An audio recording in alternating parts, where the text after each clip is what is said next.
Jadi keinginan bermusiknya sangat tinggi sih, walaupun memang orang tua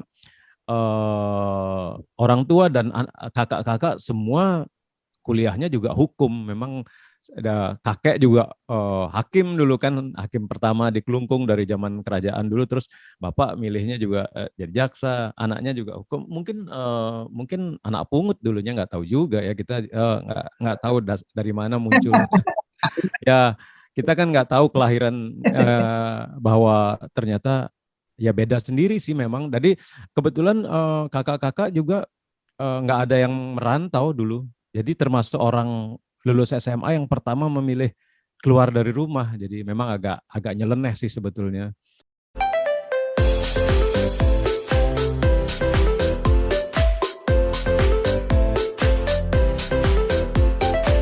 Tamu kita kali ini adalah alumni Semada, Mas Dewa Bujana. Apa kabar Mas Dewa Bujana? Baik. Oke, manggilnya nih Mas Bujana saja nih saya. Boleh, apa aja boleh. Apa aja. Tapi satu lagi Mas Bujana, saya tidak sendirian karena hari ini spesial. Saya akan ditemani oleh Cak Ajit. Halo Cak Ajit, apa kabar? Baik Nang, baik. Oke, dan satu lagi, ini ada Cak Herawan ini. Selamat malam Cak Herawan. Apa kabar? Sehat selalu? Assalamualaikum warahmatullahi wabarakatuh.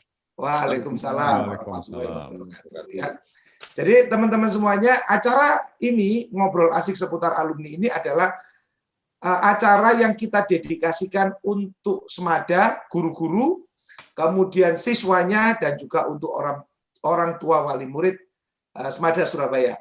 Diharapkan agar dengan mereka menyaksikan video ini, mereka menjadi terinspirasi agar alumni Semada lebih berkarakter, lebih berprestasi, dan sukses menghadapi Indonesia Emas 2045. Oleh karena itu, hari ini saya akan mengulik bersama Mas Ajit dan Mas Herawan, akan mengulik lebih jauh dengan Mas Bujana. Oleh karena itu, langsung saya serahkan ke Mas Ajit dan Mas Herawan. Monggo Mas Ajit dan Mas Herawan, dimulai santai saja. Halo Bujana. Halo ya. Apa kabar? Apa kabar? Ya, sehat ya. Sehat. Gimana? Ini ngobrol apa iki saiki? Ya, ini.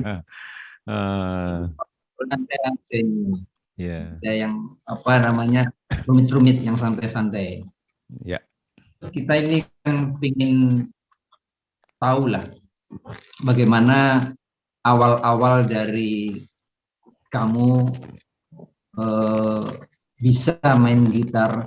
Yang setahu saya dulu benar-benar Bujana ini gitaris alami, termasuk bukan hanya kemampuannya, tapi gitarnya pun itu alami. Membuat sendiri. Nah, ini mungkin perlu sedikit ada histori yang disampaikan supaya teman-teman semua ini bisa tahu lah. Iya, ya memang kalau garis besarnya sih memang sebelum di Semada tentunya kan, waktu masih SD mungkinnya di Bali, waktu kelas 5 gitu memang lagi senang banget dengan musik karena kakak-kakak kan kuliah, ada kakak nomor 1 kuliah di Bandung. Terus kalau pulang dia bawa kaset-kaset, memang seleranya agak unik gitu saat itu ya. Orang-orang seleranya musiknya misalnya Kus Plus, Mercy, dia belinya album Hari Rusli, Giant Step, album-album grup lokal yang nyiptain sendiri gitu loh. Karena zaman itu kan band masih bawain lagu-lagu orang kan gitu. Ya. Nah, terus gara-gara lihat album itu, wah asik juga main gitar gitu. Karena dia beli bawa majalah Hot Wheels gitu kan. Di tempatku di Kelungkung kan belum ada toko musik, belum ada toko majalah, belum ada. Jadi harus ke Denpasar beli majalah gitu. Itu tahun 75 kalau nggak salah. Harus ke Denpasar beli majalah. Terus lihat-lihat majalah. Dulu kan aktual ada posternya. Misalnya posternya Sunata Tanjung, Yan Antono gitu, Benny Subarja, musisi zaman itu. Tempel di kamar-kamar, ngelihat gayanya main gitar kan jadi pengen juga jadi pemain gitar. Ini banget sih sebetulnya cita-cita yang nggak jelas juga sih kalau dilihat saat itu. Kalau orang dulu kan cita-cita jadi dokter, jadi polisi, jadi insinyur gitu kan yang standar banget zaman itu kan. Akhirnya belajarlah gitar dengan kebetulan tetangga ada tukang bangunan yang lagi bangun kantor bupati di Klungkung. Itu orang Lumajang kalau nggak salah. Mereka kan keliling dari pulau mana terus terdampar di Klungkung jadi nukangin di Klungkung sana bikin kantor bupati yang sekarang masih berdiri itu kantor bupatinya.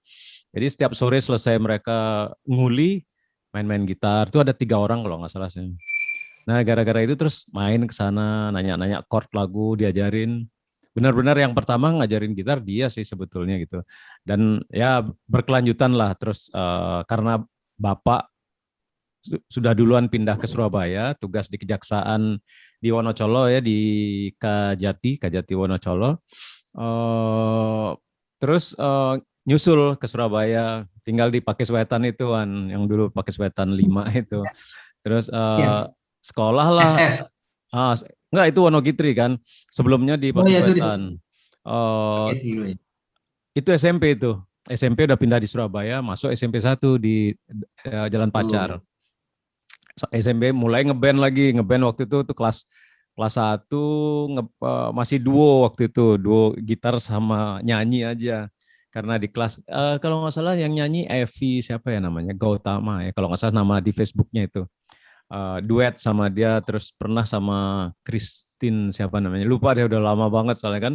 Nah itu kelas 1, kebetulan banget sih sebetulnya ini mungkin kecelakaan sih, waktu kelas 1, kelas 2 itu, kelas 1 mungkin kalau nggak salah, ada malam kesenian di, apa namanya, di Gor Tambak Sari itu ada gedungnya di belakang, apa namanya dulu itu, bukan di stadionnya.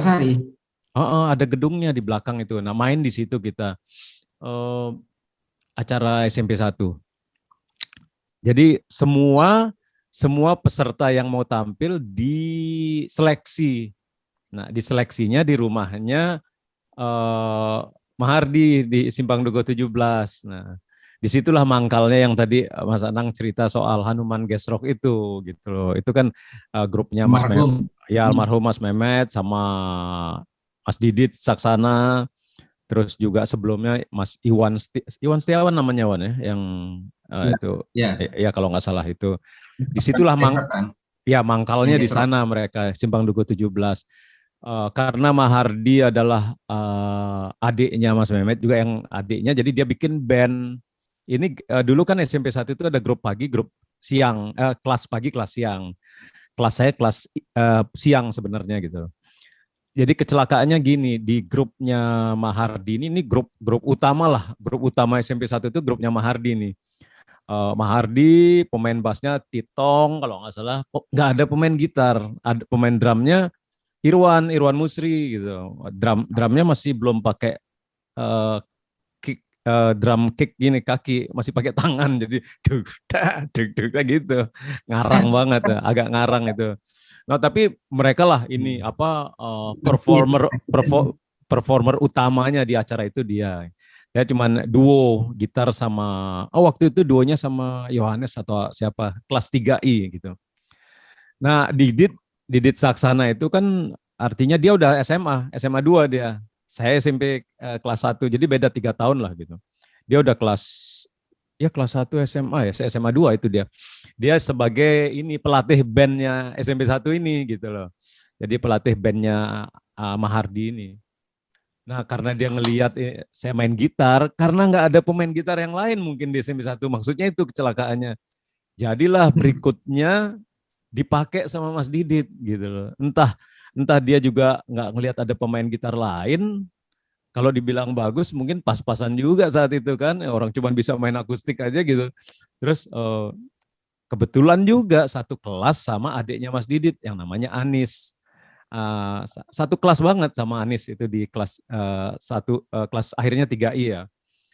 Udah jadi berteman sama dari SMP itu, berteman sama Mas Didit, berteman sama Mas Erawan ini jadinya karena mereka seband, mereka bikin band yang namanya Dr. Dolittle saya dilibatkan. Jadi saya termasuk pemain yang paling kecil SMP ceritanya. Yang lain Mas Didit itu udah kelas 3 mau masuk kuliah di Ubaya, Mas Erawan udah di TS ya. Kalau nggak saya udah kuliah nih, saya masih SMP.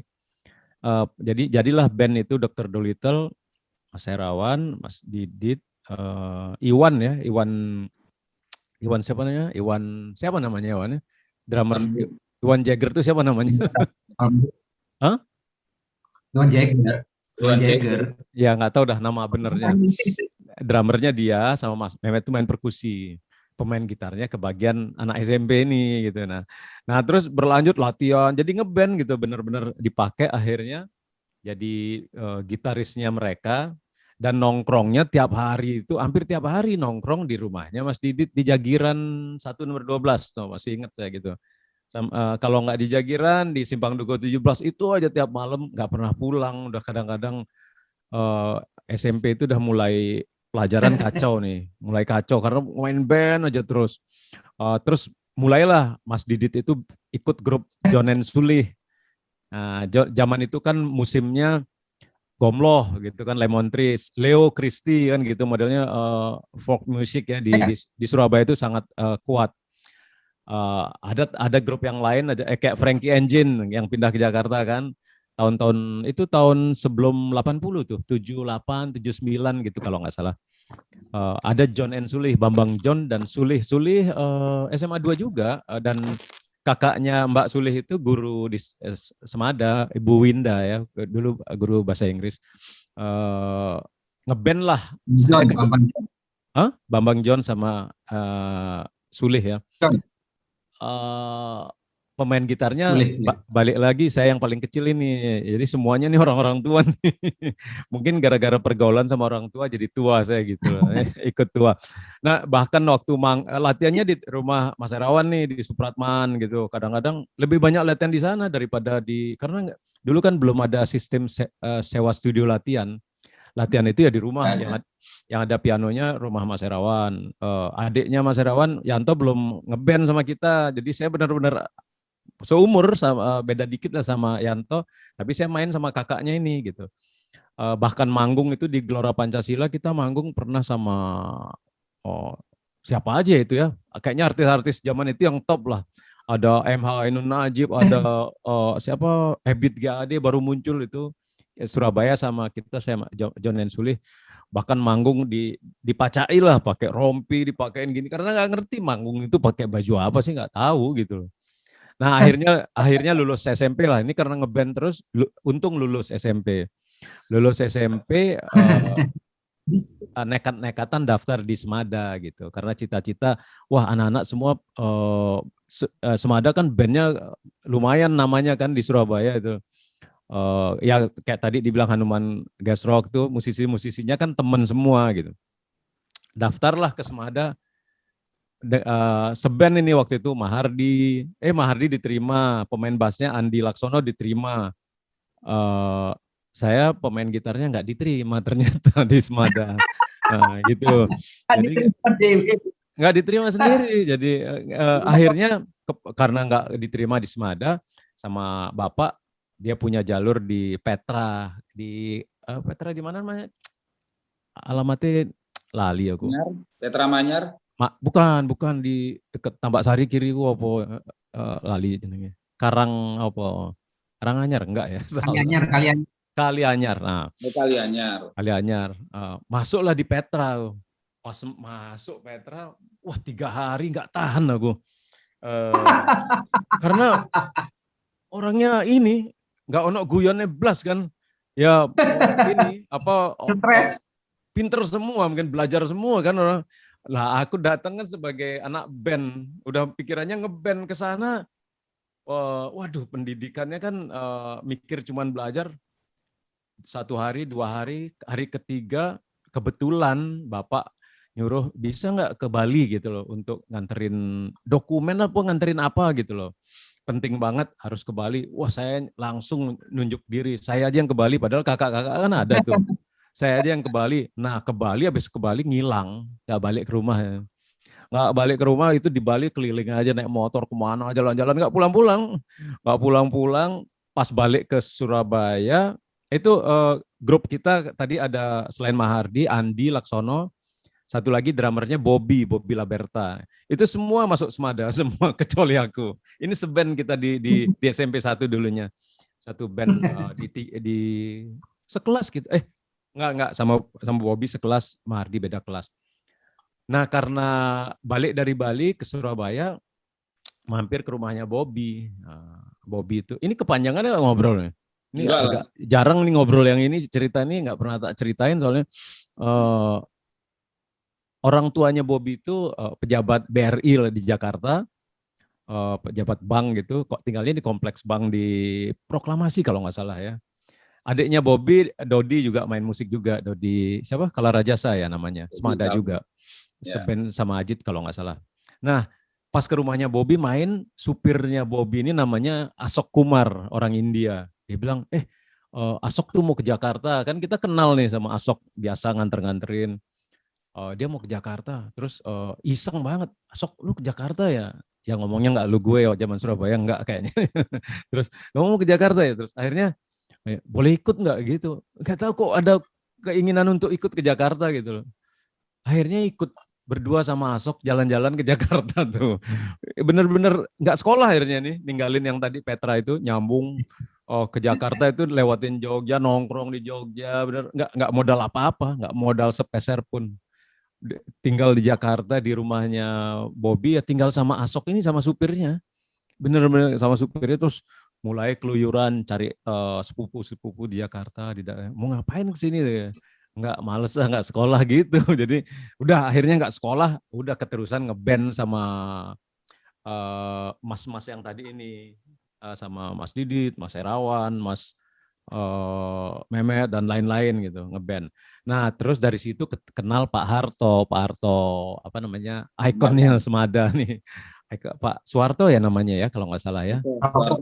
Guru matematika. Ya, Pak Harto dikenalin sama beliau-beliau ini, Pak Mas Herawan, kenapa nggak minta nanya lewat Pak Harto gitu. Zaman itu kan gitu, sekolah itu harus punya jalur masuk Semada gitu. Zaman itu seperti gitu. Terus akhirnya pas datang ke Pak Harto, dia cuma bilang, lah kamu main band sama ini, kenapa nggak masuk Semada? Ya kan kemarin nggak diterima gitu, bener, santai aja gitu. Udah tahun depan aja masuk Semada gituin.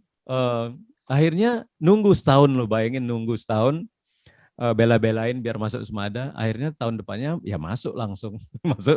masuk Semada, jadi adik kelasnya Mahardi sama adik kelasnya Mahardi, adik kelasnya Andi, adik kelasnya Bobby, jadi turun satu. Mereka kelas 2, saya kelas 1. Nah itulah mulailah jadi terbentuk band Squirrel di Surabaya itu dengan masuknya almarhum Iwan Malik ya. Iwan Malik dari SMP lain kayaknya, SMP 6 kayaknya, apa SMP 10 nggak tahu deh. Ya, kita janjian nih memang karena selama saya setahun nganggur itu kita latihan band terus sama Mahardi, sama Andi, sama Iwan. Kita membentuk band nih. Mereka udah di Semada, saya pengangguran, Iwan masih SMP. Iwan kebetulan instruktur drum di YMI Citarum 10. Jadi YMI kan ya. Terus latihan, bikin band, akhirnya janjian kita sama Iwan nanti ketemu di Semada ya gitu. Ketemu di Semada udah langsung jadi malam penerimaan murid baru itu kita main langsung band di halaman lapangan itu, di dalam lapangan sekolah itu. Mainlah di situ. Nah hari pertama main waktu itu kepala sekolahnya bukan Pak Yasman ya, udah ganti Pak Santoso. Waktu itu Pak Santoso saya masih naik Vespa apa dulu P berapa lupa masih hafal dulu. Nah langsung bikin acara penerimaan murid baru di sana. Pas manggung itu kan pakai seragam putih coklat. Aku pakai sandal jepit main. Sandal jepit main dengan band Squirrel ini berempat. Besoknya langsung dipanggil kepala sekolah. Kena dia dibilang nggak sopan gini-gini kan, namanya zaman itu kan sok asik aja, sok nyentrik, sok gini, pengen pakai sandal jepit aja lah main gitu. Ternyata dipanggil, dimarahin sama Pak Santoso. Ya itulah awalnya di Semada. Tapi selanjutnya udah keterusan main band terus di Semada itu karena di Semada tuh tahun segitu, mungkin dari tahun zaman Herawan, zaman Mas Didit, Mas Mehmet itu tiap tahun itu ada malam kesenian. lanjutannya kayak kemarin ada Semada Fiesta ya. Tapi malam kesenian itu kalau dulu anak-anak sekolah itu sekolah kayaknya cuma 6 bulan deh. 6 bulan berikutnya ngurusin malam kesenian yang jadi beneran ini benar-benar jadi 6 bulan berikutnya itu yang nggak berkesenian ya sibuk cari sponsor kan gitu, keliling cari sponsor gini, bener kerjanya gitu terus. Jadi tiap tahun itu kreativitas tiap kelas, dulu tuh malam kesenian tuh tiap kelas loh yang ngeluarin kreasi-kreasi dari opera, dari band, apa aja gitu. Ya seperti itu. Memang sangat hidup bermusik di Semada waktu itu. Dan bukan hanya musik, jadi banyak juga prestasi-prestasi yang lain ya. Waktu sebelum penjurusan, saya di IPS kan penjurusan. Sebelumnya saya sekelas di 19 kalau nggak salah, bareng Henny Mas Baitela, itu atlet lari nasional zaman itu, jadi sekelas. Terus siapa lagi ya? Banyak sih tokoh-tokoh yang saat itu yang lumayan dikenal saat itu. Feral Raymond Hatu. Nah, itu juga. Kalau kayak Mustaqim bawah saya itu. Mustaqim itu 2 tahun di bawah saya, terus setahun, tapi dia tetangga di Wonokitri, tetangga banget. Nah itu. Sorry tak potong Mas Bud. Ya. Tahun 80 itu kan bukan tahun yang mudah ya untuk memilih. Aku kayaknya mau bermusik gitu. Apakah pas tahun SMP itu memang sudah kenceng pengen di musik atau memang apa? Karena kan juga kebetulan mungkin orang tua yang bukan dari seniman gitu kan, melihat profesi kayak gini kan tahun itu kan sangat-sangat gelap ya.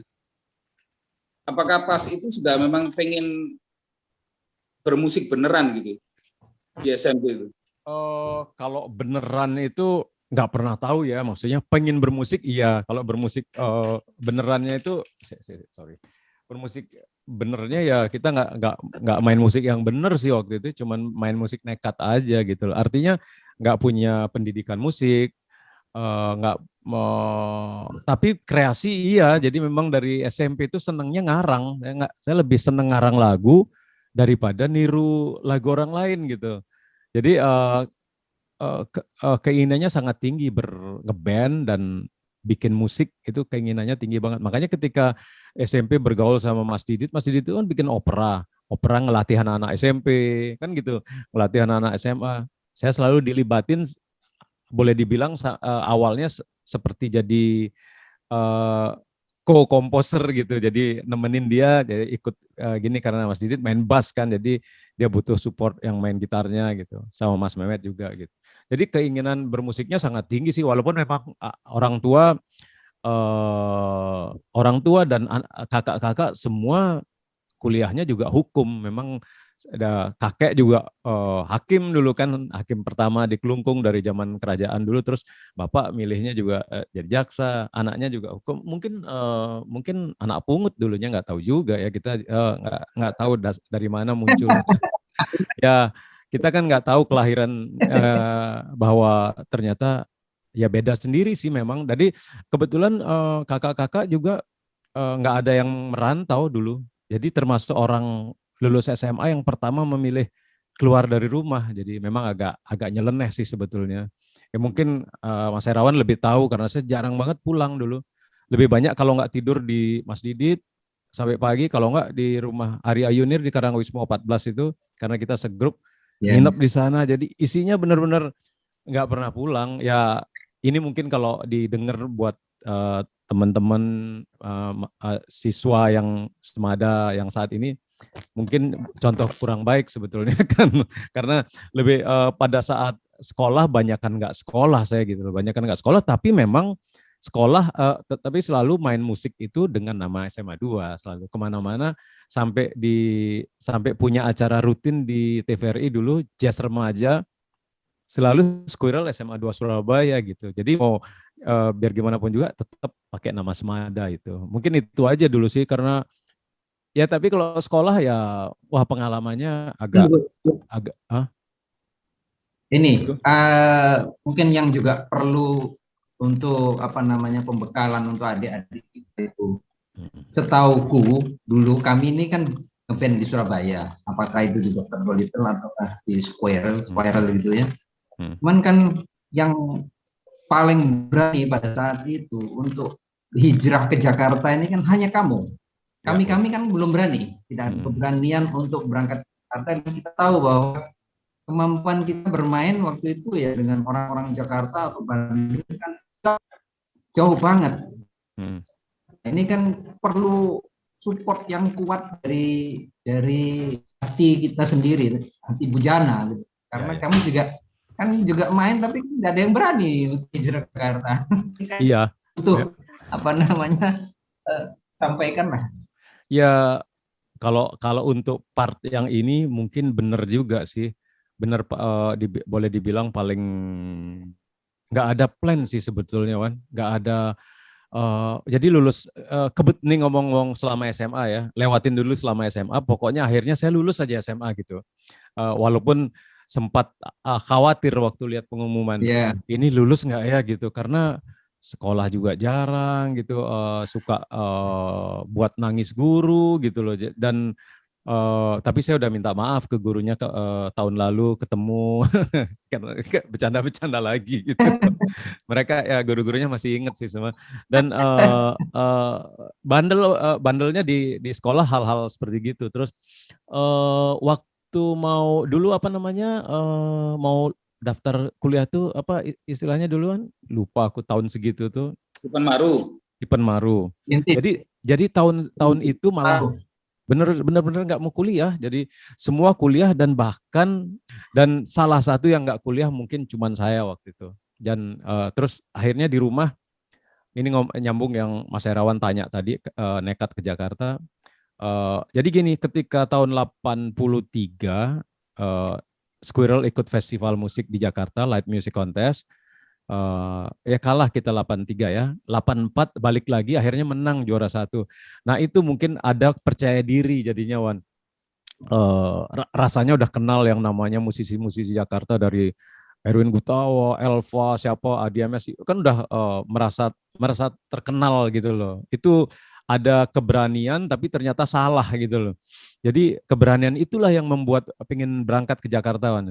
Jadi benar-benar nggak ada plan, nggak ada apa bakal pikirannya cuma mau ke Jakarta gitu. Terus ditanya sama ayah saya waktu itu, mau ke Jakarta mau ngapain gitu kan. Umumnya orang lulus SMA kuliah kan gitu. Mau ke Jakarta mau ngapain? Ya mau main musik gitu. Oh ya udah gitu. Waktu itu saya ingat dia ke Jakarta kan bisa naik Lorena cuman 10.000 kalau nggak salah, naik Lorena. Kita berangkat dari Surabaya ke Jakarta sampai, nah itu turun di Pulau Gadung, udah bingung mau kemana nih gitu. Terus turun naik bis sampai Blok M bawa gitar satu, bener-bener terus nyari alamat temen, jalan bener. Tapi dulu kan Jakarta enak, sepi gitu. Akhirnya ketemulah temen di Cipete, terus nyari-nyari temen lagi, terdampar lah di rumahnya Ari. Ari udah kuliah di UI tuh, dia keterima yang UI.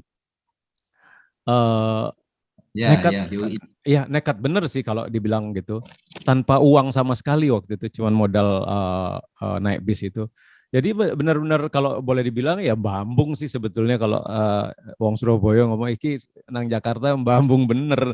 Terus nginep di rumah temen. Nah itulah mulai nyari teman-teman yang dikenal dulu yang musisi-musisi Jakarta. Enggak ada yang nyaut. Zaman dulu kan belum ada handphone, belum telepon masih koin juga, nggak ada yang angkat juga.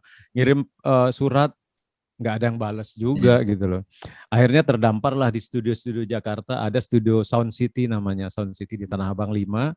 Studio itu kebetulan dari sound engineer, pegawainya semua orang-orang Surabaya gitu. Nginep lah di sana gitu loh. Tidur di studio, kebetulan ada waktu itu rekaman Faris RM sama Billy Budiarjo almarhum ya, rekaman musik film Meriam Belina yang main yang nyanyi gitu. Terus Faris ketemu, Faris RM ini pernah main di Surabaya, di Ghost Kid, kita jadi band pembukanya gitu. Squirrel jadi band pembukanya, Squirrel SMA 2 Surabaya jadi band pembukanya Faris RM. Pas ketemu di studio dia langsung inget, kebetulan aja juga inget, lu ada di sini pindah. Terus yuk ngisi gitar, akhirnya mulai, pokoknya ya gitu aja kerjanya sih. Itu proses seperti itu tuh berjalan 2 tahun.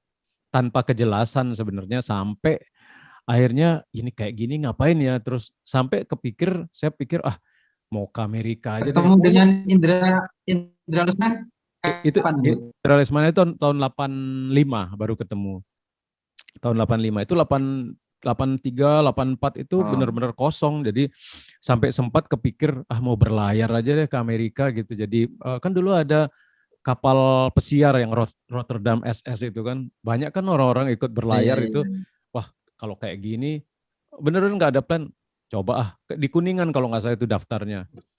Wah, ternyata daftar bayar waktu zaman dulu. Waktu itu bayar sekitar 5 juta. Zaman itu duit 5 juta kan duit berapa sekarang, mungkin nggak tahu deh berapa. Mahal banget kan. Harus bayar ya untuk bisa berlayar. Bayanganku dulu bisa berlayar ke Amerika, sampai di Amerika kabur aja jadi ilegal gitu loh. Nggak ada ini. Namanya namanya anak muda kan, gejolaknya tinggi untuk pengen di sana bisa belajar musik mungkin gitu. Nah, nggak tahu 85 terus mulai ketemu musisi-musisi, mulai main di kafe, ketemu Indra Lesmana, ketemu Gilang, akhirnya ngeband. Nah, itu ada jalannya di situ mulai gitu. Mulai ketemu yang musisi-musisi itu. Mas Bud, agak mundur ke belakang ke pas SMA ya. Oke. Kan SMA 2 itu agak unik waktu itu dibanding sama tetangga-tetangga sebelah gitu. Orang banyak tahu bahwa SMA 2 itu cukup menjaga bakat apapun yang masuk, bisa olahragawan, bisa musisi, bisa apapun bisa masuk di situ. Pertanyaanku adalah, apakah dengan kebijakan yang non formal yang dibuat oleh SMA 2 yang bisa melihat potensi orang banyak itu cukup membantu nggak untuk membangun karir waktu di awal-awal itu? Kemudahan-kemudahan di sekolah kan sering gitu. Banget sih. Yang penting ben-benan jagoan juara gak apa-apa kon. Sekolah, nah Pak Harto kan orangnya kan cukup membantu ya kayak gitu-gitu. Kalau misalnya sekolah itu sangat strict kayak di tempat sebelumnya lah misalnya kayak gitu. Kira-kira jadi nggak ini jadi musisi ini? Kayaknya sih nggak jadi musisi. Jadi benar-benar yang menjadikan musisi ini ya SMA 2, Pak Harto dan Squirrel yang jadikan, dan teman-teman senior semada yang sudah lulus kayak Mas Didit, Mas Mehmet dan Mas Herawan ini adalah penentu-penentu karir saya sebenarnya. Jadi kalau dibilang kalau tidak ada kemudahan dari para senior-senior senior guru ya di SMA 2 seperti Pak Harto, nggak mungkin bisa main musik, pasti akan benar-benar pendidikan formal aja. Nah, dan Pak Harto sangat memberi dispensasi untuk hal-hal seperti ini. Misalnya bukan hanya musik, misalnya kayak Henny Mas Patella, di Jakarta berapa bulan gitu, dia nggak sekolah, benar-benar training di lari gitu, kan teman sekelas banget, benar-benar begitu dulu. Pak Harto itu dulu, dan Pak Harto itu tapi seperti itu sangat galak loh orangnya, sangat galak banget, galak tapi bercandaan. Jadi memang wibawanya tinggi banget gitu. Kalau ya itulah orang pertama adalah Pak Harto. Kalau nggak ada Pak Harto di saat itu nggak bakal bisa. Dan ada beberapa guru yang kurang seneng dengan cara seperti itu, ada karena akhirnya kan kayak di kelas suka nggak masuk karena memang ada kegiatan kayak kita sering jadinya pesta pelajar di Solo, kita berangkat, dan anak semada itu kan solidaritasnya tinggi banget zaman itu. Misalnya kita main band, Squirrel main di Solo nih, berangkat itu bisa 10 mobil dari Surabaya, itu semua pada bolos. 20 mobil. Hah? Kenapa? Bisa 20 mobil. Bisa 20 mobil bisa gitu. Jadi konvoi itu belum ada tol yang sekarang. Tol dulu kan bisa 6 jam 7 jam ya. Mau jalan dulu. Itu berangkat sendiri, bayar sendiri karena main band kan dulu belum dibayar ya gitu. Seneng-senengan aja itu. Semua ngiringin itu kalau Malang udah pastilah. Ini Jawa Tengah bahkan ke Jakarta waktu festival beberapa datang gitu loh. Solidaritasnya tinggi banget teman-teman itu. Dan benar yang dibilang Mas Ajit bilang tadi, sekolah di kompleks kan banyak, tapi tidak ada yang berkegiatan seperti ini gitu loh. Memang SMA 2 ini yang agak unik memang saat itu. Gitu. aku ini kan generasi 2 tahun di bawahnya Mas Bujana ya. Kita ngelihat itu kan sering kita dulu kumpul sama teman-teman senior-senior, Mas Herawan dan sebagainya. Mas Bujana ini salah satu yang menurut aku sukses untuk mendapatkan mimpi-mimpinya. Dulu sering cerita, aku pengen main sama ini, sama itu, sama ini. Aku lihat itu tak delok, itu terlaksana semua gitu loh ya, terlaksana semua. Dan itu buat aku yang melihat aja seneng gitu, bangga banget gitu. Karena kita sering ngobrol bareng gitu kan. Mimpinya dulu pernah pengen main sama McLaughlin, pengen main sama Sopoy lah gitu. Itu kena semua gitu dan itu asik gitu. Nah, pertanyaanku, apakah itu juga sesuatu yang mengalir aja gitu, kemudian sampai akhirnya kayak ada, apakah juga wah, aku harus bermain sama mereka nih one day kayak gitu, Mas? Gimana, Mas? Kayaknya kalau waktu SMA penggemar John McLaughlin, iya, penggemar Aldi Meola zaman-zaman itu kan. Mungkin waktu itu bermimpi main paling dengan musisi-musisi di Jakarta ya, musisi-musisi kayak yang namanya Indra atau Faris atau main di TV lah, Telerama tuh. Kalau main dengan musisi asing kayaknya zaman itu kejauhan. Ini hal yang nggak pernah disangka malah terjadi. Kalau zaman sekarang mungkin semuanya dekat kan dengan adanya internet. Kita bisa langsung kontak misalnya, entah dijawab apa enggak itu belakangan ya. Kalau zaman dulu kan kita misalnya ngelihat kita kedatangan musisi ke Surabaya, siapa misalnya yang topnya kayak siapa ya misalnya. Korea lah dulu pernah ke Surabaya. Nah, Korea ke Surabayanya zamannya udah tahun 90-an kan, tahun 80-an belum ada loh. Jadi kita ngelihat mereka itu kayak jaraknya itu terlalu jauh. Kayak dunia sama bumi sama langit, bener. Nggak mungkin kayaknya waktu itu berpikir untuk main, nggak mungkin. Cuman paling kayak John McLaughlin itu, wah gila, kayak apa ya orangnya gitu doang. Kayak apa ya orangnya ini. Nah seperti itu. Nah ketika di Jakarta ini nyambung lagi, pas ke Jakarta akhirnya main sama musisi-musisi semuanya. Jalannya sih natural aja, benar-benar natural, nggak ada berusaha gimana gitu ke mereka, enggak, memang itu sudah ya embo ya opo jenenge nasib aja, mungkin nasib, dan lebih hal keberuntungan sih sebenarnya daripada kemampuan. Karena kalau ngomong kemampuan banyak sekali musisi atau gitaris gitu yang hebat-hebat ya, kebetulan aja mungkin diajak, saya yang diajak atau mungkin kasihan dia ngeliat saya mungkin gitu. Nah kalau cerita yang loncat dikit ke John McLaughlin ya, kebetulan saya penggemar banget. Kejadiannya itu aneh banget, setelah memang udah pernah rekaman di Amerika, rekaman kok tiba-tiba aja di Java Jazz itu ketemu manajernya, orang itu yang nggak ada yang nyangka ketemu manajernya John McLaughlin, orang India. Terus disuruh main sama artisnya dia yang Wayne Krantz namanya. Lu mau nggak main sama dia? Itu juga kesempatan yang aneh. Nah terus pas solo konserku main di mana namanya, di Java Jazz, sebelum manggung banget dia nelpon John McLaughlin, nelpon si Sofik Duta namanya. Dia bilang, ini ada fans lo di Indonesia, fans berat katanya, sampai dia anaknya dinamain Mahawisnu Sakti gitu-gitu. Terus mau bicara nggak?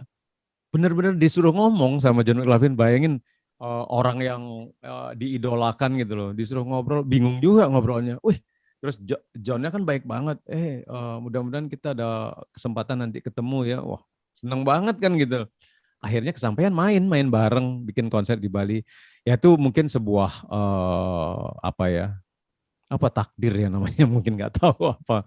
Yang pasti tidak pernah, kalau itu nggak pernah nyangka. Kalau yang lain-lain mungkin ya memang namanya juga perjalanan orang ke Jakarta bermusik, ya mungkin berusaha latihan, berusaha dapat kesempatan, akhirnya bisa main jadi session player, tentunya akan ketemu secara nggak langsung satu persatu musisi-musisi yang ada di Jakarta gitu. Ya kalau saya bilang itu Bujana ini salah satu musisi yang memang mulai dari awal segalanya serba natural.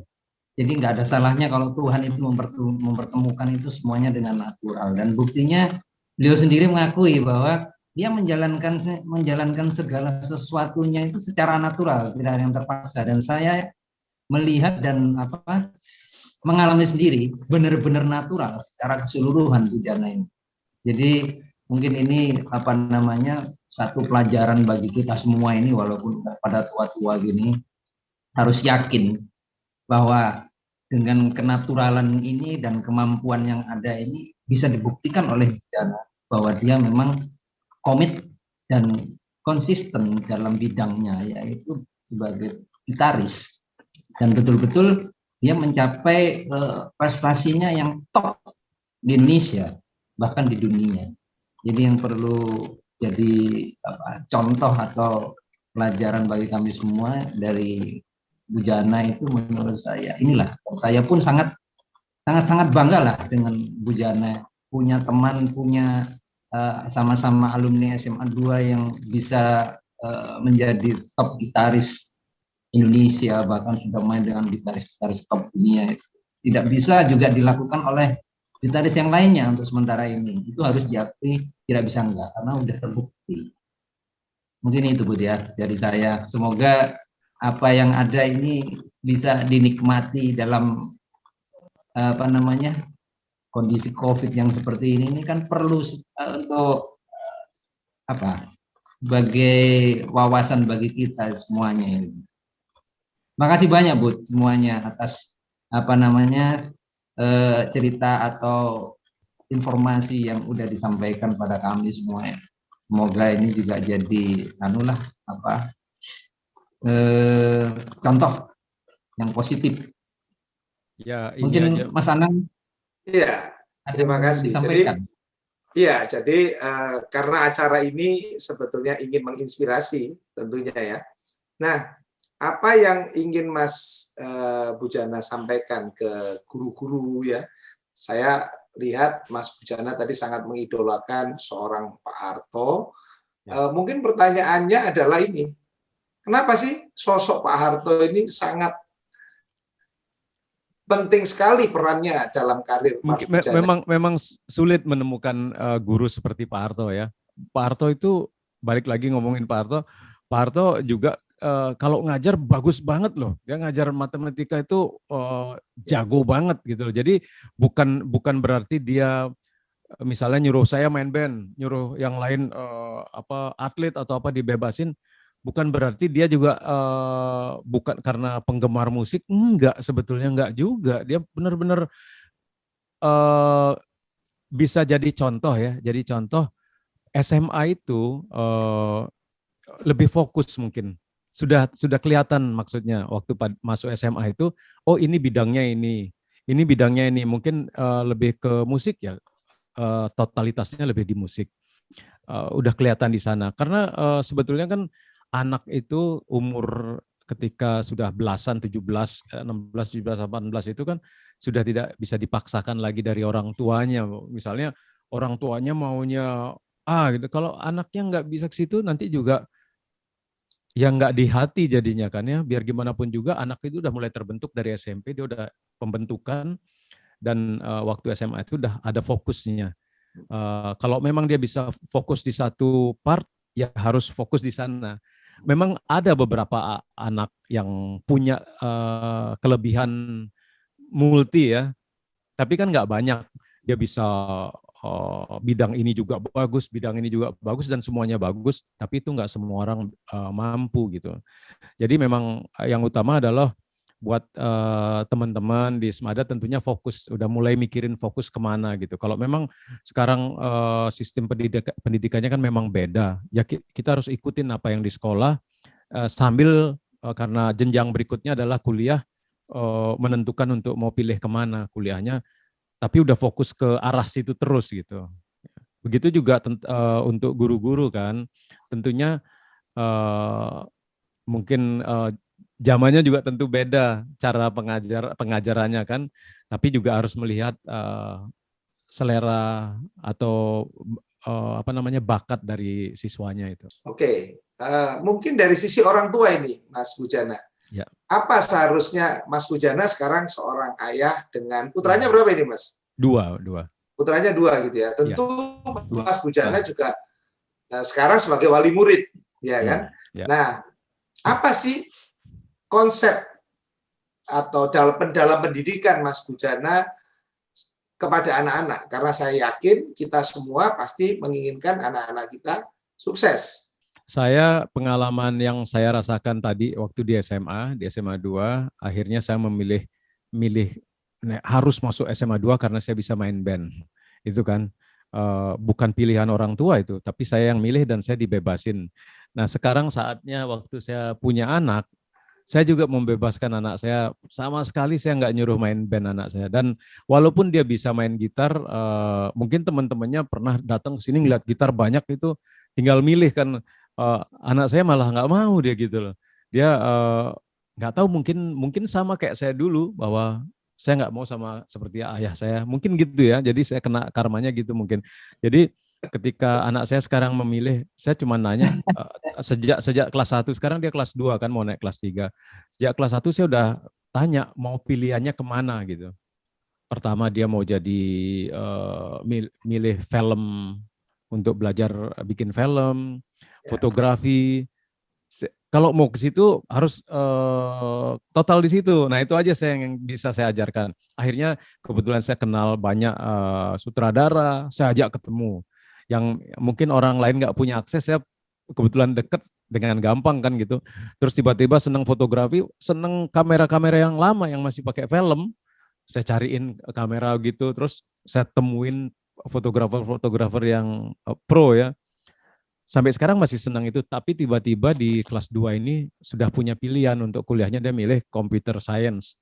Jadi ya itu saya sama sekali nggak tahu, dulu kuliah aja nggak pernah kan. Jadi saya pikir ya udah pilihannya dia itu, saya bilang dari sekarang harus fokus di situ, dan mau sekolah kemana harus milih dari sekarang. Saya cuman bisa, anak saya harus sekolah nggak seperti saya dulu kan sebetulnya cita-cita sebetulnya sekolah musik sebetulnya, tapi kan saya nggak mikir bahwa sekolah musik itu mahal di Amerika dan gitu kan. Saya pikir ke Amerika tuh gampang, makanya tadi pingin berlayar itu mau kabur, ternyata nggak semudah itu.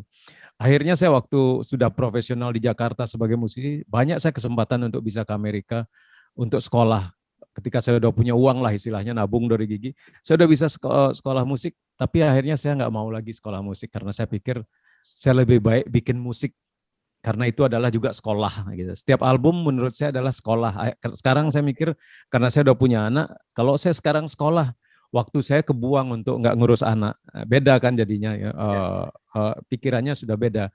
Tapi saya tetap harus bikin musik, bikin album. Jadi hampir tiap 2 tahun saya bikin album instrumental dengan melibatkan musisi-musisi yang saya idolakan dari zaman SMA. Itu adalah sekolah saya gitu. Saya anggap aja mungkin ini adalah S1, S2 sampai S berapa gitu. Itu adalah sekolah saya, kuliah saya. Nah, anak saya juga konsepnya fokus tadi. Ketika dia kelas 1 ternyata belum memilih, saya agak marah waktu itu. Nggak bisa santai, waktu itu cepat sekali berlalu. Kalau kamu sekarang nggak fokus, nanti kelas 2 nggak fokus, main terus kan, anak sekarang main game terus. Kelas SMP masih main game, kelas 1 pelajarannya tambah susah kan. Akhirnya dia bisa ninggalin main game dan benar-benar belajar, punya pilihan benar sekarang, dan mudah-mudahan itu bisa nyampe, dan entah kuliahnya di mana, mungkin di Indonesia, di negara mana, ya saya harus support. Karena saya juga dulu pilihan saya main musik, saya disupport sama ayah saya, walaupun tidak di sekolahin musik di Amerika misalnya. Saya dibebasin main musik aja, zaman itu loh susah, zaman itu orang main musik disetujuin sama orang tua jarang. Saya aja, pemain bass saya Andi Laksono harus ngumpet-ngumpet main musik. Jadi dia belaga pagi-pagi pulang pakai training, karena dia habis rekaman, begadang dari malam, naik lewat jendela gitu-gitu, sembunyi dari orang tuanya karena nggak dikasih main musik, dan nggak, awas ya bergaul sama Bujana gitu, karena diajak main band. Kayak gitu.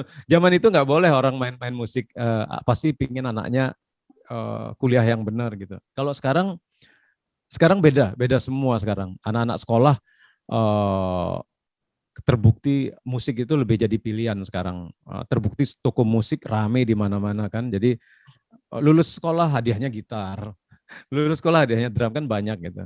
Jadi sekarang kembali lagi, menurut saya sebagai orang tua sih harus fokus ngajarin anaknya untuk fokus pilih mau kemana gitu. Karena waktu sangat cepat dan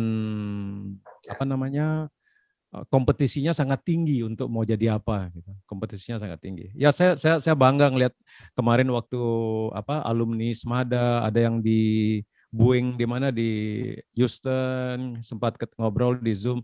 Wah, banyak sekali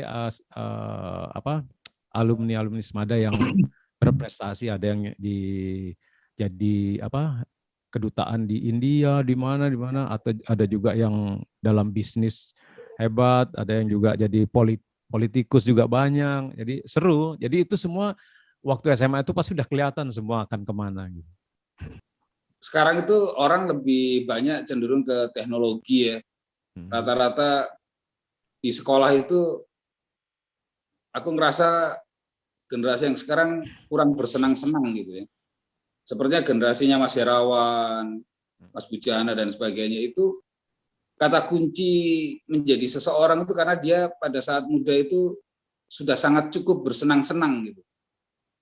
Nah, apakah dengan tekanan-tekanan sekolah atau pilihan-pilihan yang sepertinya kok banyak di otak kiri ya, generasi yang otak kanan ini kurang dapat tempat gitu loh. Apakah lalu kemudian kita akan kehilangan banyak orang yang punya ide kreatif yang bagus, atau memang generasinya harus dipacu dengan kondisi sekarang itu lebih banyak ke teknikal, mekanis seperti itu? Itu sih. Kayaknya enggak loh. Enggak juga ya? Enggak, kayaknya imbang. Kayaknya sangat imbang sekarang. Gini contohnya ya. Saya ngobrol dari sesi musik aja ya. Mungkin sesi lain saya nggak tahu ya. Misalnya gini, saya kemarin ngeluarin single ya, Swarna Jingga. Saya buat challenge, Swarna Jingga challenge di Instagram ya. Itu ada yang ikut sampai 300 musisi. Itu yang saya tahu. Yang nggak tahu saya nggak tahu lagi kan.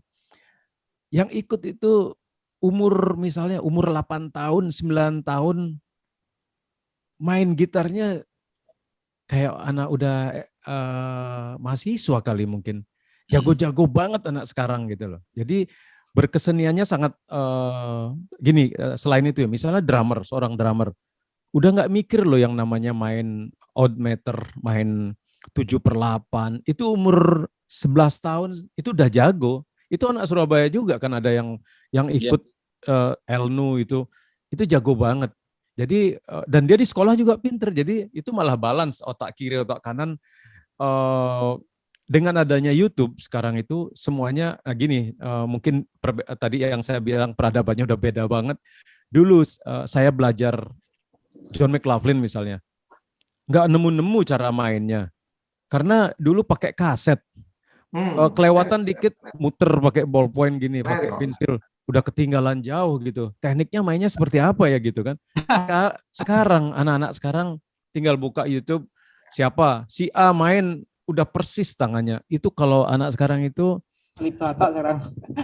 jauh banget kemampuannya. Jadi di atas rata-rata. Jadi kalau ngelihat drummer, gitaris, semua alat musik, nggak tahu kalau yang lain-lain ya. Jadi ngomongin teknik, yang teknis-teknis lain bagus-bagus juga. Sekarang ngomong komputer, anak SD aja udah jago kan main komputer. Pasti angkatan kita kan udah ketinggalan. Ya. Mau buka Zoom aja kadang-kadang mana nih mute-nya kan. Kalau kita misalnya mau reuni angkatan kita nih, angkatan umur 50 ke atas reuni kemarin lah gitu, misalnya reuni di Zoom, ngomong mute-nya masih gini, itu kelihatan banget perbedaannya. Ini pasti aku nggak iso melebu ngenteni anakku, ya kok Zoom aja mesti ngenteni anak, pasti rata-rata gitu kan. Itu generasi analog gitu loh. Jadi anak sekarang itu tangannya itu cepet banget, ini makanya otaknya udah balance kayaknya gitu. Tinggal balik lagi tadi, kita kembali setelah di SMA harus punya pilihan yang, tapi pilihan mungkin karena banyak juga punya multi talent, bagus juga bisa milih 1-2. Kan banyak juga yang jago di mana gitu. fokus itu Mas Bujana yang jadi problem anak-anak generasi sekarang? Barangkali itu, atau karena memang banyak pilihan? Ya, mereka karena hobinya di dunia maya kan. Mereka dunia maya, menghayalnya dunia maya, kebanyakan hidup di komputer kan. Kalau dulu, kalau kita, zaman kita hidupnya kan di jalanan. Hidupnya di jalanan, nongkrong di rumah, mungkin yang bandel, mabok dikit, misalnya gitu. Yang ini nongkrongnya beda, berantem gitu kan, dulu gitu ya. Kalau sekarang mereka jarang tawuran harusnya. Zaman sekarang mereka hidup di komputer dengan imajinasinya macam-macam di komputer. Jadi misalnya kalau apa ya, fokusnya jadinya mungkin saking banyaknya yang bisa di search, jadi susah jadinya fokusnya, semuanya menarik nih. Yang mana nih gitu loh jadinya. Oh, mau lihat film bisa, mau lihat apa aja bisa, mau lihat alien pun juga ada. Dunia alien juga terbuka, dunia apa lagi. Jadi kenakalannya beda anak sekarang sama dulu. Ini ada Pak Condro. Pak Condro ini guru. Saya minta tanggapannya nih Pak Condro.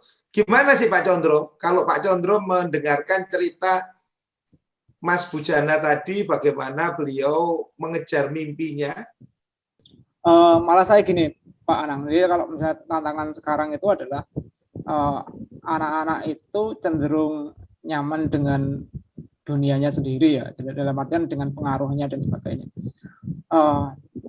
Tetapi juga ada beberapa yang harus memang tadi harus benar-benar fokus, didukung dengan segalanya. Bahkan kalau saya berpikir koneksi dengan alumni itu menjadi salah satu nanti berpotensi untuk meregenerasi dari generasi sekarang gitu loh. Jadi tadi misalnya gini, anak-anak Semada kan Mas Dewa tadi bercerita bahwa dulu saya seneng ngarang lagu sendiri daripada menyanyikan lagu orang lah. Di Semada itu saya selalu menyarankan anak-anak itu jangan hanya nyaman menyanyikan lagu orang. Jangan setengah-setengah kalau bermusik gitu. Maksudnya ya belajar untuk menciptakan lagu sendiri, kemudian ya nanti berusaha untuk mempublish gitu. Dalam artian ya nanti kan bisa ada alumni-alumni yang keren untuk paling tidak sekarang zamannya zaman branding secara endorse, bisa ngejam bareng, bisa main ke Mas Dewa atau seperti apa. Jadi sebenarnya kesempatan untuk meregenerasi anak-anak Semada untuk bisa sukses di dunia di bidang masing-masing itu kesempatannya lebih bagus karena sudah ada pendahulunya yang memberi contoh dan memberi jalan untuk sebenarnya untuk bisa mengikuti jejaknya sebenarnya seperti itu. Nah, saya pengen nih mungkin Mas Dewa nanti apakah kemarin tahun lalu itu ada salah satu anak yang menciptakan lagu sendiri, kemudian istilahnya mempublish sendiri di YouTube gitu, single ya. Jadi anaknya juga pernah ikut Indonesian Idol, juga pernah lolos. Kemudian ketika di salah satu kompetisi seleksi di Soklah, saya yang milih. Nah kemudian anak itu tak suruh untuk menyanyikan lagunya sendiri di seleksi itu. Jadi saya seperti itu saya support. Makanya saya lebih menghargai anak-anak itu lebih punya kreasi sendiri daripada menyanyikan lagunya orang. Ya tadi kalau misalnya nanti bisa memberi jalan alumni-alumni yang sudah jadi musisi-musisi itu akan lebih bagus untuk regenerasi. Jadi Semada itu punya band yang keren, tidak hanya sekarang kan hanya terkenal hanya Semada Big Band itu. Tapi ya terputus hanya di waktu sekolah itu. Tidak ada yang bisa sampai lanjut untuk. Nah, terakhir yang saya kenal, yang saya tahu musisi itu ya yang sekarang jadi entertain ya Memes itu. Dulu pernah mengikuti ini apa namanya? X Factor apa itu dulu. Oh iya, X Factor ya. Memes Mas Bujana sempat ngikutin? Kayaknya pernah dengar tapi saya nggak terlalu ngikutin banget, pernah dengar namanya ya. Ya. Ada Randy Pandugo juga, Randy Pandugo. Randy itu Semada? Semada, Randy Pandugo Semada. Loh, saya nggak pernah, saya sering ketemu tapi nggak pernah ngomong. Iya, Randy Pandugo, Astrid juga ya. Iya, Astrid ya. Astrid lebih lama ya udah. Ya, makanya itu kan. Kira-kira saya bertanya gini, kira-kira bisa nggak Mas untuk sekiranya nanti ketika anak-anak Semada ini mungkin saya bisa memberikan support untuk anak-anak itu bisa membuat lagu sendiri kayak gitu atau membuat karya sendiri, kemudian bisa nggak nanti kira-kira sekolah itu istilahnya meminta atau memohon untuk ikut apa ya istilahnya kayak main bareng gitu untuk diposting atau mungkin kayak jam bareng dengan Mas Dewa Bujana, mungkin kayak studi apa ya istilahnya main ke tempatnya Mas Dewa gitu, kira-kira untuk memberikan support itu kira-kira. Oh, boleh banget sih kalau Mas Chandra, kalau misalnya gini, kalau ada bakat-bakat yang bagus, ya saya sih dengan senang hati. Justru saya juga pengen belajar sama yang baru-baru gitu. Bukan nggak harus saya misalnya dianggap lebih tua, lebih tahu, nggak juga. Karena saya juga nggak tahu perkembangan yang sekarang. Jadi makanya saya juga kayak kemarin bikin sama Andrea Turk itu yang penyanyi umur berapa. Saya diajak, ayo aja saya bikin gitu, bikin duo gitu. Jadi justru saya malah seneng kalau sama yang baru-baru gitu loh. Asalkan memang balik lagi memang dia bagus ya, bukan maksudnya udah dikenal, bukan. Pokoknya asal punya kemampuan di sana dan memang kelihatan talentnya, pasti saya akan dengan senang hati mau.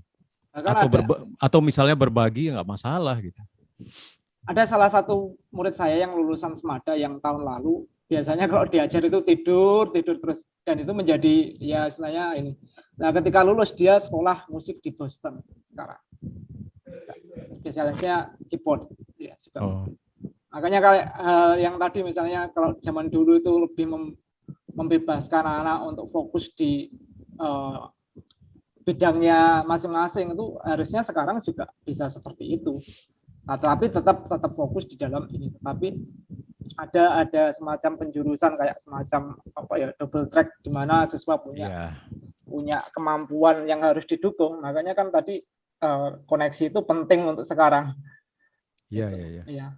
Itu yang di Boston sekarang masih kuliah di sana? Masih, ya kuliah. Baru. Namanya siapa? Namanya Dava. Oh, cewek cowok?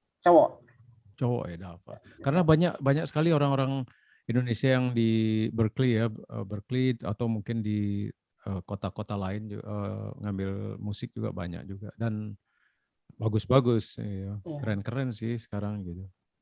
Ya, ini juga saya benar-benar pengen untuk anak-anak itu anak-anak sekarang punya karya gitu. Jangan menyanyikan lagunya ini. Kalau dulu itu festival apa malam kesenian itu menjadi malam kesenian anak-anak, sekarang hanya segelintir aja yang tampil karena yang ditunggu-tunggu hanya band-band besarnya itu. Jadi kesan glamornya ya dari bintang tamu itu sendiri. Jadi tidak memberi kesempatan tidak memberi kesempatan anak-anak yang lain untuk bisa tampil. Ya, itu mungkin yang bedanya. Kalau dulu tuh kita nggak pakai bintang tamu dari sekolah orang luar, nggak usah sekolah lain, band luar. Dulu memang line up utamanya itu Semadanya sendiri. Kerennya di situ mungkin. Kalau sekarang kan ya, saya juga pernah main di Semada Fiesta kan, telah jadi bintang tamu sekolah gitu. Tapi bukan saya aja kan, juga nggak terbatas anak Semada. Jadi memang kayak jadi hampir sama kayak apa pensi-pensi lain ya, jadi sama. Membantu siswa untuk menemukan apa yang dia mau lebih dini itu sebetulnya kan akan membantu mereka lebih berprestasi. Seperti Mas Bujana, dia seperti sadar nggak sadar dia sudah tahu apa yang dia mau jalankan gitu. Mungkin kalau orang iklan bilangnya kalau yang aku mau itu bikin hidup lebih hidup gitu. Nah, bikin hidup lebih hidup itu yang sebetulnya harus dibangun di sekolah-sekolah gitu. Tanpa ya tanda petik membedakan sebetulnya ini profesi apa, karena semua profesi sekarang mau jadi chef, mau jadi musisi, mau jadi apapun itu sebetulnya saling mengisi untuk kehidupan. Saya pikir mungkin untuk sekolah lebih bisa memberikan ruang yang bukan mainstream aja gitu. Ya kalau sekarang sih harusnya lebih terbuka semua karena semuanya berhubungan dengan semuanya berhubungan dengan internet sekarang kan, bahkan cita-cita yang paling tinggi sekarang orang jadi YouTuber. Coba bayangin, pasti pasti Pak Condro ini di sekolahnya pasti ada muridnya kan tiba-tiba jadi YouTuber karena orang semua pengen ngelihat YouTuber itu kaya-kaya gitu kan, dipikir gampang gitu kan mungkin, jadi semua orang pengen jadi itu. Ini kan sebuah cita-cita baru loh. Dulu kan nggak ada orang cita-citanya jadi YouTuber. Mungkin maksudnya Mas Ajit tadi kan apapun itu adalah sesuatu yang kalau bisa jadi satu pilihan yang paling beda ya, jadi nggak mainstream kan gitu kan, akan jadi sesuatu banget gitu loh. Tiba-tiba misalnya kayak tadi mungkin kita tahu yang saya bilang tadi teman-teman ada yang di Boeing itu kan dulu nggak pernah kebayang orang kita ada di sana. Siapa tahu nanti ada orang semada di Tesla gitu ya kan, atau dimanapun yang hal yang belum kebayang lah gitu. Ini kan yang kita udah kebayang, kalau YouTuber tuh udah kebayang lah. Yang lain-lain kan kita belum kebayang. Itu penting sih sebetulnya, mungkin di hal-hal lain yang dicari gitu. Ya, kemarin kita menginterview Mas Danet. Beliau adalah yang membuat mobil listrik. Ya, ya. Di Amerika dia sekarang ya. Beliau sempat mengatakan tantangan anak-anak muda ke depan itu adalah jangan berpikir hanya bekerja di Amerika atau di luar negeri lah. Tapi berpikirlah tantangan ke depan itu bekerja di Mars.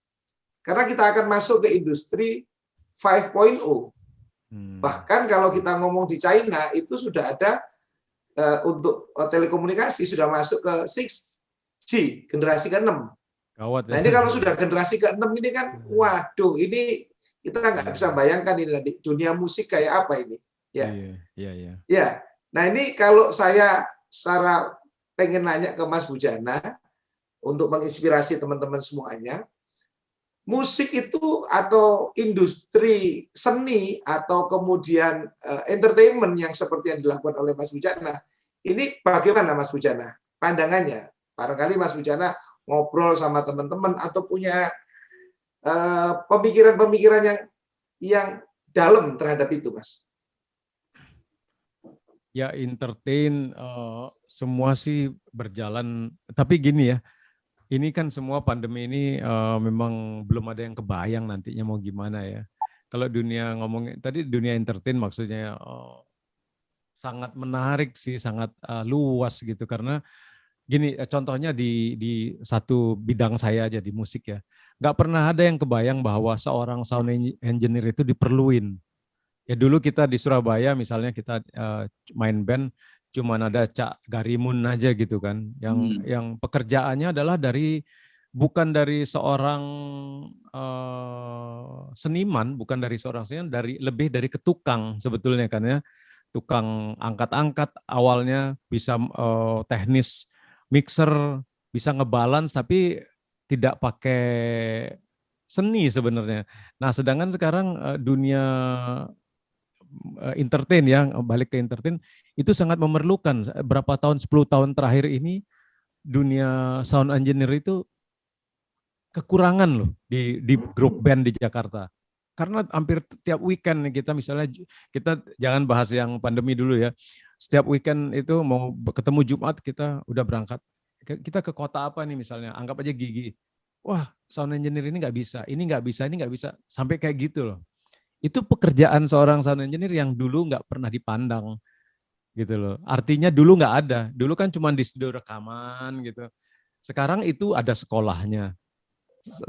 Sound engineer ada sekolahnya, tentunya pasti punya bakat, bagusnya harus bisa musik. Tapi kan ada juga orang yang mungkin punya bakat musik, tapi tidak jadi player. Ada juga ternyata dia terjun di dunia itu.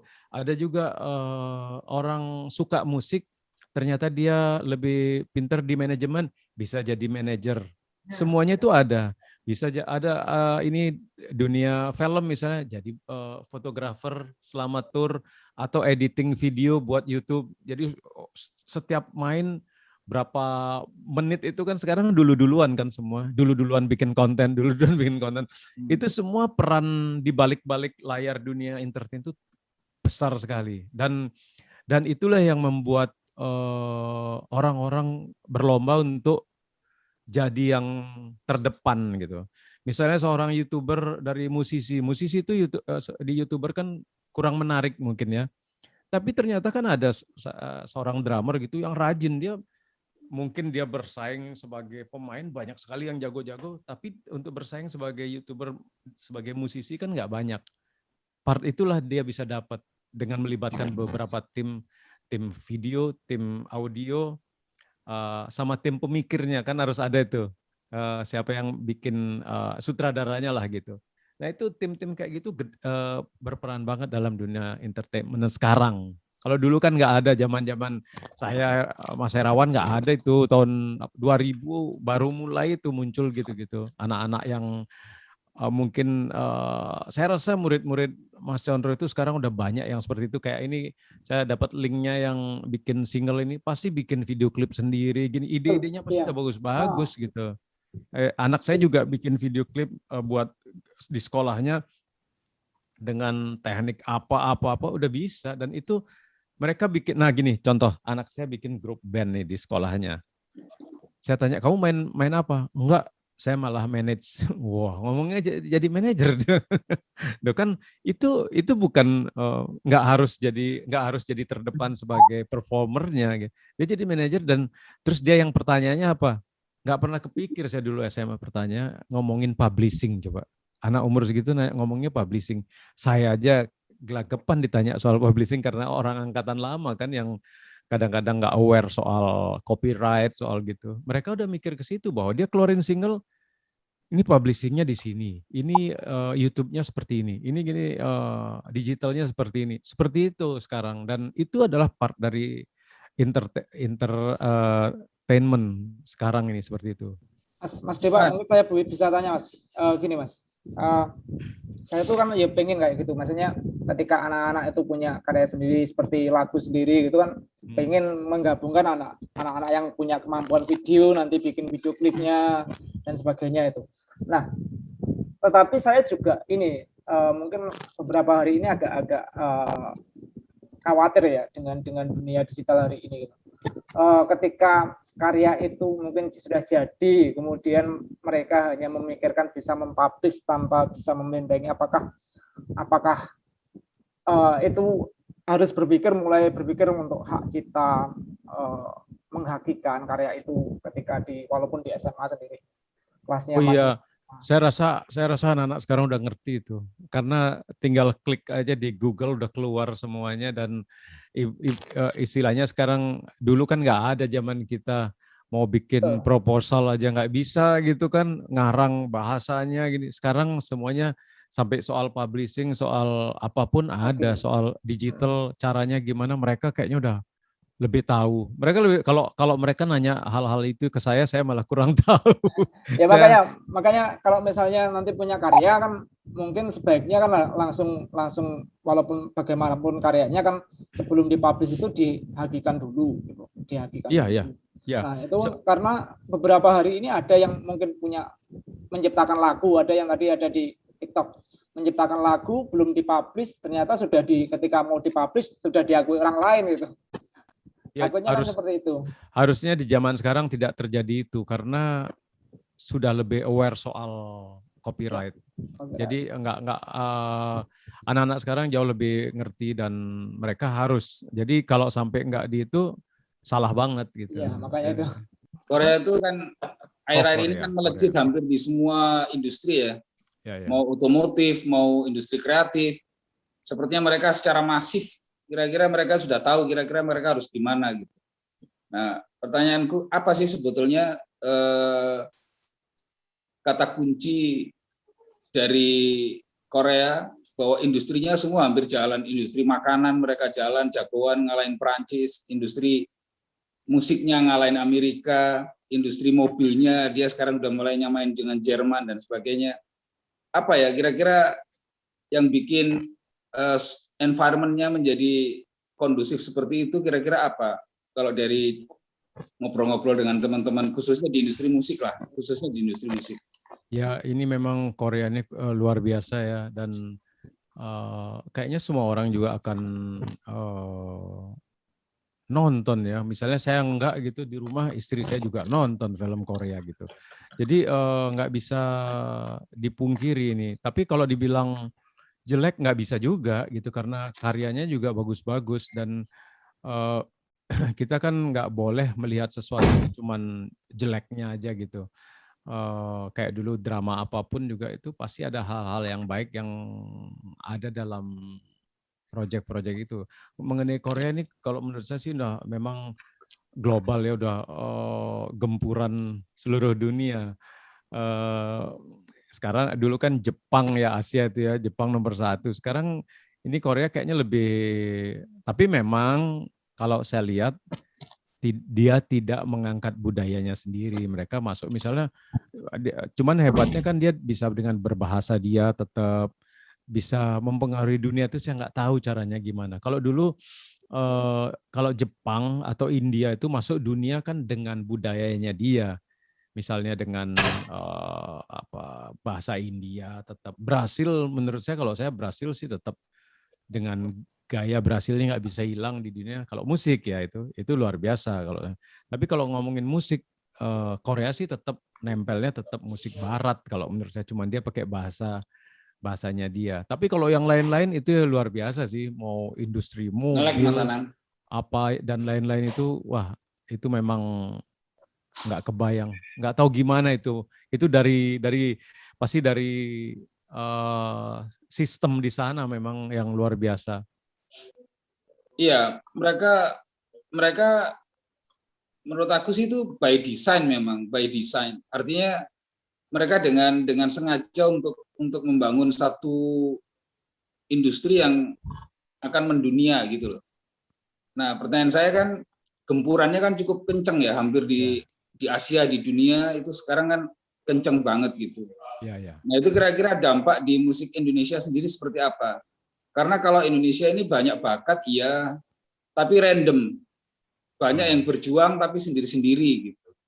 Nah, kalau kita ngomong bahasa yang agak teknologis sedikit, memang itu generasi database ya, generasi big data generation itu. Jadi jangan-jangan memang Korea itu memang dia tahu big datanya tentang orang Indonesia, orang Asia. Jadi kalau mau bikin apapun itu berdasarkan big data itu, dia mau membuat industri apapun itu pasti akan masuk karena dia tahu. Nah, pertanyaan saya, kira-kira apa nih kontra apa yang kita harus lakukan dari diri kita sendiri? Karena potensi kita banyak banget loh. Banyak banget, dan kita sebetulnya tidak lebih jelek, tidak sama sekali. Kita banyak jauh lebih bagus. Cuman karena ngerandom dan sendiri-sendiri berjuangnya, jadi sepertinya jadi nggak bisa mendunia gitu loh, Mas. Nah, itu kan kita sendiri juga agak malas juga kalau melibatkan yang terlalu birokratis macam-macam. Tapi intinya dorongan itu besar banget dari pemerintah Korea itu sendiri. Iya, kalau ngomongin kemampuan kita jauh mungkin lebih seperti tadi tak bilang ya, anak-anak umur 8, 9, 10 sampai 15 itu sekarang ya mencengangkan kemampuannya.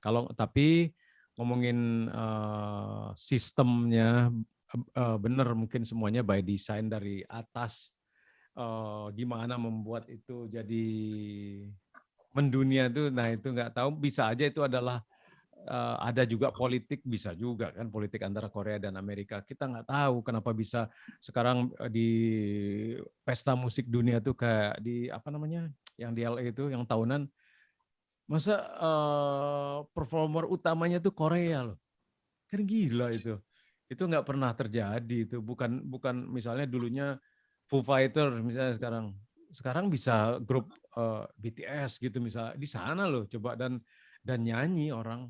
Tapi jangan salah juga, Indonesia kan udah mulai kayak munculnya Rich Brian gitu kan di Amerika, itu udah mulai. Tapi kan memang kalau dilihat ngikutin Barat sebenarnya, harusnya dia kan tetap Rich Brian, kita misalnya nggak tutup mata gitu, oh ini bule nih yang nyanyi kan gitu, nggak ada Indonesianya sama sekali. Walaupun dia bahasa Inggris, misalnya ada Jawanya kayak dikit, musiknya nggak ada kan. Itu memang Barat.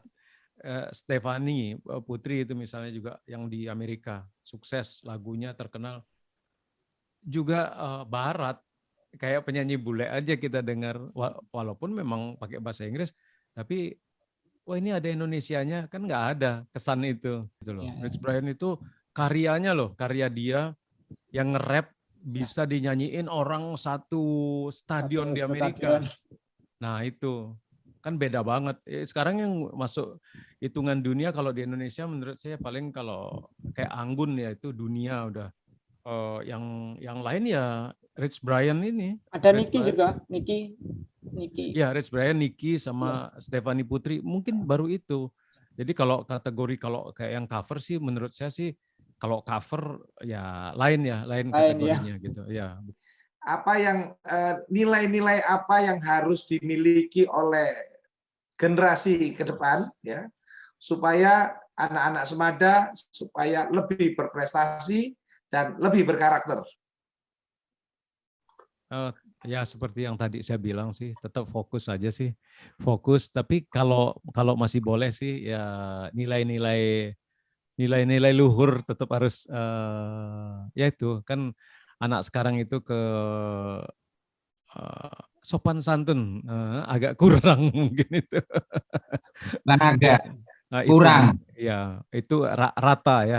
Tapi ya saya sendiri mengalami. Tapi memang caranya kan nggak bisa kasar sekarang itu. Harus pelan-pelan. Mereka ada yang didapat, ada yang dihilang, ada yang hilang. Pastinya banyak sekali yang didapat anak sekarang seperti tadi Mas Ajit bilang teknik, kemampuan lebih, banyak hal lah yang kita dulu nggak bisa mereka. Tapi ada hal yang hubungan orang tua anak itu kan nggak bisa dihilangkan. Itu harus ya memang mungkin nggak bisa seperti dulu, tapi harus pelan-pelan harus ditumbuhkan lagi. Mungkin kadang-kadang kan kalau di sekolah itu adalah peran orang tua di rumah. Kan ada gitunya. Sekarang orang tua di rumah beda sama dulu. Orang tua di rumah bapak ibu kerja semua nggak ada di rumah gitu.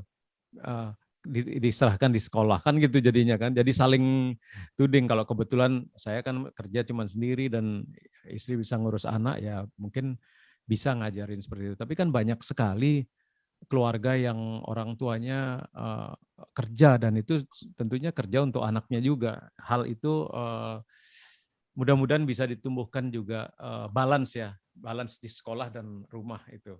Yang utama mungkin itu ya, balance di dua hal berarti ya. Ya. Harus satu fokus dan yang kedua jangan lupakan nilai-nilai luhur Indonesia supaya kita tidak kehilangan karakter Indonesianya. Betul. Betul Mas. Ya. Gana. Oke, terima kasih teman-teman semuanya yang sudah sharing-sharing hari ini, ngobrol asik seputar alumni. Kita akan ketemu di acara di alumni berikutnya. Terima kasih dan sampai ketemu lagi.